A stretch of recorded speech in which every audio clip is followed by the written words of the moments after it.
Hello, Mary Meet. So today I want to discuss a topic that's very common within New Age occult topics, and that is angels.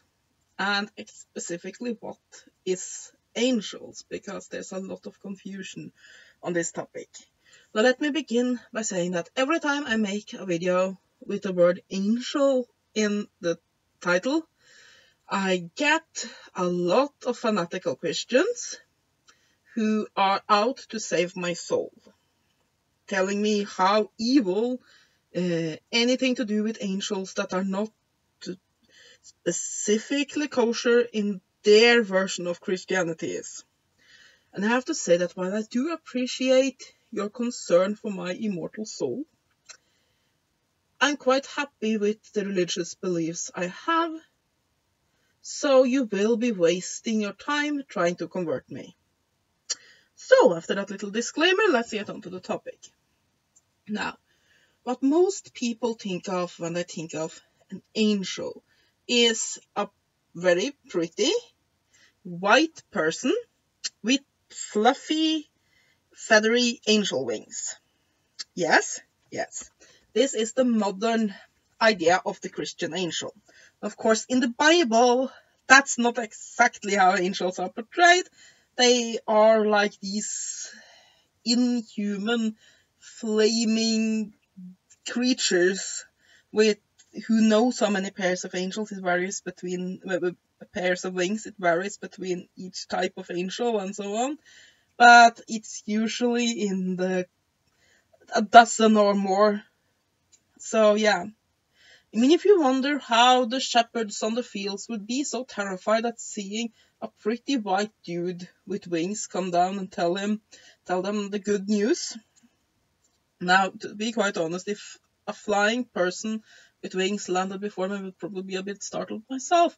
However, when what I see is a flaming monstrosity right out of a H.I. Geiger book that has a ton of what could possibly be wings suddenly stand before you, then my reaction would be more, oh no, please don't eat me. I'm fat. Think of your calorie intake.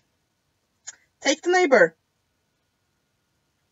So yeah, that's basically the modern version of an angel, or rather the fluffy winged kind is. Because I think it was in the early Renaissance they started to paint angels as these very human figures, just very, very, very white and with feathery wings. Because that's not how angels are described in the Bible whatsoever.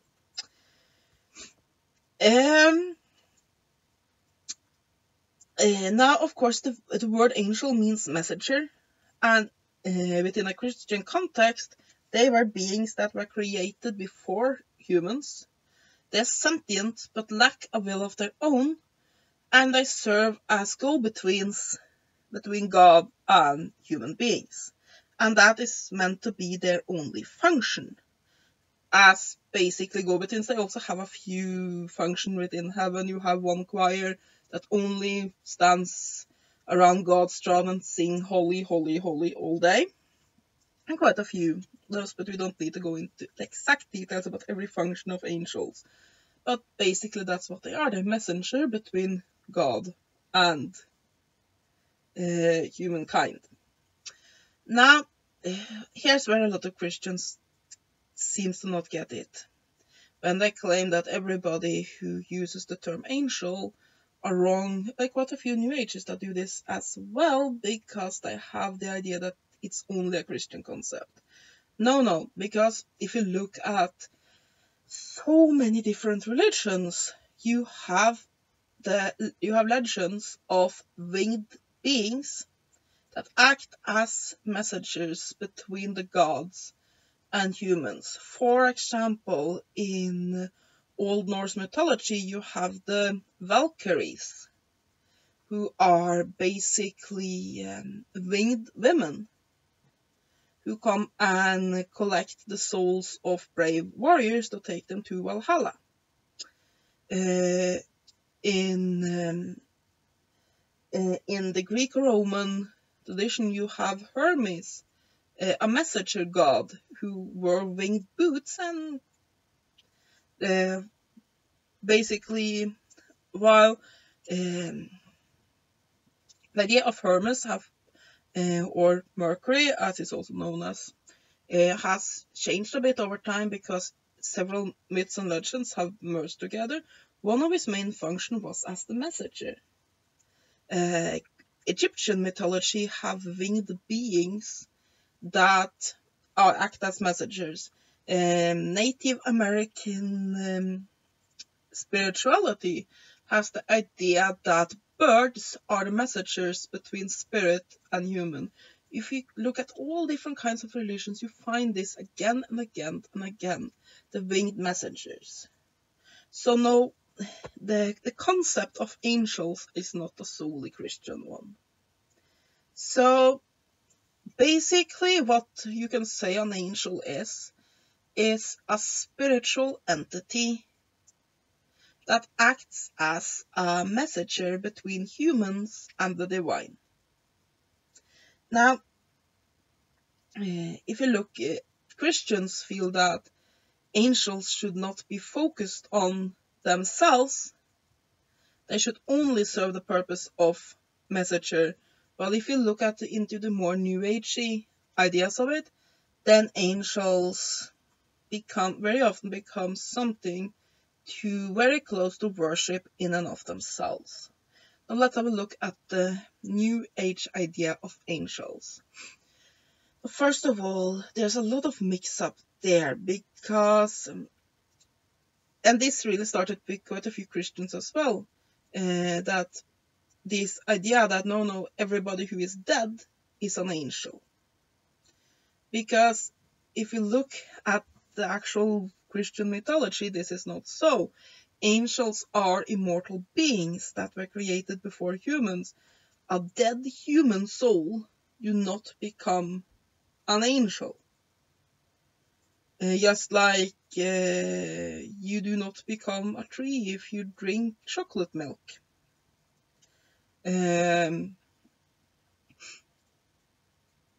But over time it has we have this idea, this popular idea, especially that you can usually see in cartoons and so on, with when a character dies, they rise up as an angel.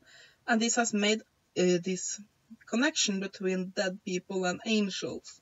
This misconception has not been helped by a lot of movies and so on, where people die and they have to go to some sort of angel school. Now, New Age mixes this too. A good example could be the TV show, I think it's the Angel Whisperer, it's called. It's basically modeled around the Long Island medium, but it's with somebody who says she connects with angels.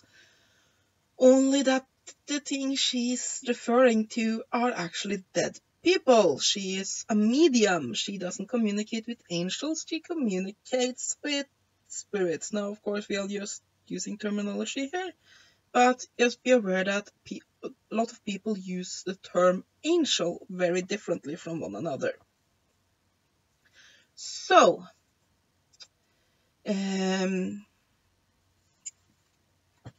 what are New Age angels? Well, basically some of them use the Christian ideas of the archangels and so on, and just sort of make a New Age concepts around that. While others have angels more as being good spirits. It's what, for example, the Japanese would probably just refer to as kami, good spirits. And refer to any spirit, basically. A lot of New Agers have this sorting that you have human spirits, ghosts, earthbound, whatever you want to call that. And then you have non-human spirits, and I just put them into, if they're good and beneficial, or basically if they're not harmful, they go into the category of angels, and if they are harmful in any way, they go into the category of demons. Now, I don't hold true to that very simple idea, but that's what a lot of people refer to when it comes to angels. And then you have, of course, the idea of the guardian angel. And this is also part of Christian ideas. A lot of Christians have this idea that every human being is sort of assigned an angel that protects them. This is not part of the Bible, but some Christian beliefs have this idea that when somebody is born, they're assigned an angel. You go and watch over that person. You go and watch over that person. And you have basically the same idea within New Age, that angels, that you have a guardian angel, which are then an angelic being who watches over you. Other people, they have this idea that it can be any kind of spirit. I look at it like a guardian angel is then necessarily an angel as a non-human being. I think you have several concepts there. You have spirit guides. You have helpers. Spirit guides and helpers can sometimes be seen as the same thing. And then you have guardian angels. I'm not sure if everybody has an actual guardian angel, but I do believe we all have spirits around us that we live in a symbiosis with. For example, I have had 2 spirit guides since I was a child. One has presented himself to me as he lived during the Dark Ages, a healer, a monk, somebody who would come in contact with sick people, who tried to help people and then died when he contracted a plague. And this entity refers to himself as Carl. Now, I would not call him an angel, because at least if I'm going to believe what he has revealed to me, he is a human spirit. Now, I do not think that he is earthbound, basically that he's somebody who just can't move on. I think that he has moved on, but that he can come back and help people. The other entity is my first dog, Shaco, that I just have this feeling is around me and help me. And I think that a lot of what people call angels are actually these human or animal spirits that just get attached to us. But yeah, I think it's somewhat important to have a terminology there, and an angel is a non-human being. It depends on what you believe in. I don't believe in a one creator deity, but I do believe that angels are spirits who have as a function being go-betweens between the gods, the spiritual worlds, the higher planes if you want, and our earthly plane. So that very often when you say a prayer or do a spell and so on, those energies, that will, that intent, that prayer is taken by angels, the spiritual messengers, up to the higher planes. I do not believe that all guardian spirits, guides, and so on and so forth are angels, because I believe that a lot of those are nature spirits, human spirits, and so on and so forth. And my definition of an angel is that it has to be a non-human spirit, a messenger spirit. I guess that I'm not going to be so square about it, that if you have a human spirit that has taken on a messenger role, that you could call that an angel. Just like in, for example, Kabbalistic ideas, you have 2 human beings that become archangels. But in and of itself, most angels are non-human beings. So yeah.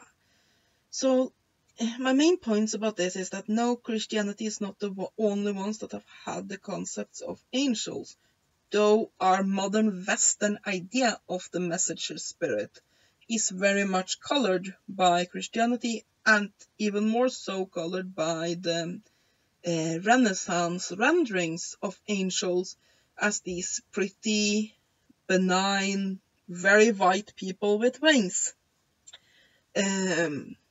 Not so much the H.I. Geiger things with fire everywhere. That's more what they are described as in the Bible. But basically what we could say neo-Christianity idea of angels are more or less the what has colored our idea. When we say angel, we think of that Renaissance painting idea. Or we think of those little cherubs, which are also a Renaissance creation, because the cherubs in the Bible, you guessed it, were not exactly little babies with a bow and arrow creating love. That's sort of, they have taken one part Cupid, which is a Greek god, one part biblical figure, put them in a blender, and yeah, I don't know where the babies come in. But I guess I put them in the blender too. But yes, that's basically what we think of when we think of angel. But I do not think that anybody who is not Christian should be ashamed to communicate with angels, because it's not a purely Christian idea. Also something that, and this is a side point, a lot of neo-pagans have to remember. We, as neo-pagans, Wiccans, and so on and so forth, have no problem including things from other pantheons. It's more the other way around. It's like when I discuss Christian Wicca, from the Wiccan point of view, Jehovah is just another face of the god, and Jesus is another demigod, much like Hercules and other such entities. So it's not a problem taking Christian ideas for a Wiccan. It's more a problem if you come from the Christian point of view that has this idea of you shall not have other gods than me. Then they have a more of a problem borrowing from other pantheons, though they have done so quite a bit. But yeah, so if it's the Christian idea of angels that you like, I see no problem. It's the same that when I say that the lesser banishing ritual of the pentagram is a good ritual for everybody to use. A lot of pagans say, yeah, but it's so Christian, they use the archangels. And I say, yeah, but what's the problem? They are basically just the same as if we say the sylphs, the salamanders, the undines, and the gnomes. For the four quarters, they have Raphael, Michael, Gabriel, and Uriel for the quarters. And that's not really that much of a Christian idea. That's more when you come into Kabbalah, and from there into Western ritual magic that has more borrowed from Christianity. And yeah, so I don't see the problem there. Angels are not a solely Christian idea. It's an idea that's pretty universal for, I would say, almost all religions out there have had some sort of messenger deity and legends of that. So yeah, I have been rambling a bit now, so I hope you enjoyed this video. Have a great day, and blessed be.